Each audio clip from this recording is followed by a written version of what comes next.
Hi, I'm Martina Pennisi and I'm here with Valentine Uhovski. Valentine. Can you tell us something about your role in Tumblr? Well, I have a funny title of being fashion evangelist, which kind of sounds like being a priest of our entire fashion department. About 17% of all the Tumblr blogs are fashion related. So I'm in charge of, bringing really huge brands onto Tumblr, working with our bloggers, working with our entire community, and making everything really crazy and fun and very international at Tumblr. How this platform could be important and useful for fashion brand? It's huge for fashion brands just because Tumblr is so visual and so awesome. I think fashion brands finally started realizing that it's very important for them to be on it, and there's actually fashion brands started coming onto Tumblr faster than everyone else because when you look at their Twitter and Facebook and Instagram accounts, all the fashion brands are on those too. But I think they're a little bit they have some creative limitations there. Every single Tumblr page looks so different, so they have an ability to do something really cool and crazy and amazing, and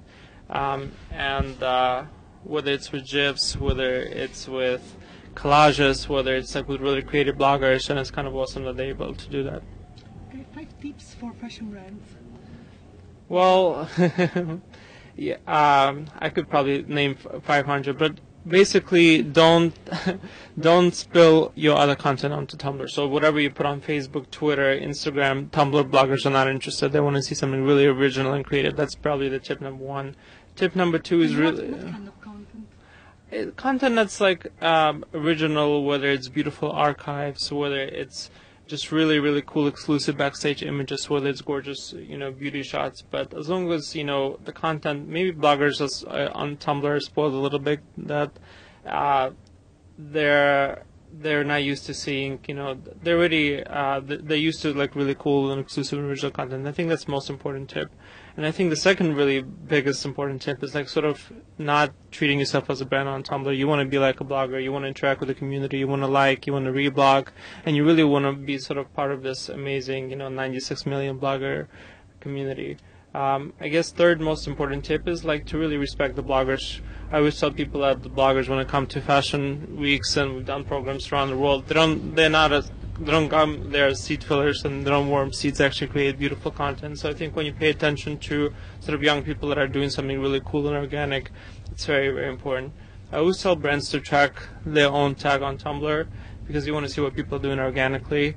For example, when you're Gucci, when you want to see what people are doing, and how they're responding to Gucci in organic ways, and you want to sort of celebrate that as much as possible.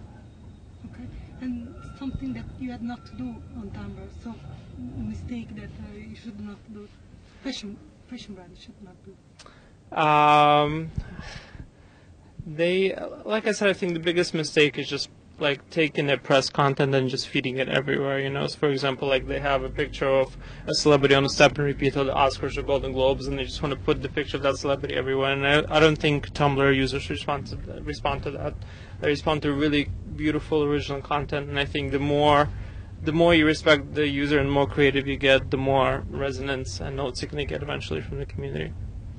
Okay, you spoke about Twitter and Facebook, but what about the connection between Tumblr fashion content and these two social networks, and also Instagram or Pinterest? Yeah, I mean they're very different. I think Tumblr's, like I said, is different because it's about creativity, So even with, I would say, Tumblr is about creation and Pinterest is about curation, if that makes any sense, So because I think Tumblr users go a little bit step and beyond of actually creating something cool or interpreting it in their own ways and doing something cool and original, and I think that's the biggest difference. And we are friends with everyone, so I'm pretty much on all the social networks myself, and so is Tumblr. Now we have easy integrations to Facebook or to Twitter, so a lot of people sort of take the best Tumblr posts and feed it everywhere else. But I sort of notice that the best original content tends to come from Tumblr, and then is fed, to other networks like Facebook or Twitter. Okay. And in which way fashion brand could find a fashion blogger on Tumblr? Well, I would be the person, in New York, we've actually just took every single season we take bloggers to Fashion Week. So this season we had about 6 new bloggers and about 10 returning bloggers going to more than 100 events. So they get to discover these bloggers for the first time. They get to see their content. In last year alone, we've done more than 36 events with the bloggers, believe it or not, with different brands throughout the single year. So it could be breakfast, it could be meetups, it could be, dinners, but they really get to really interact and talk to them. And another way is just to pay attention to what people are saying, on Tumblr about the brand organically, and that makes a huge, huge difference, I think. Okay. Thank you very much.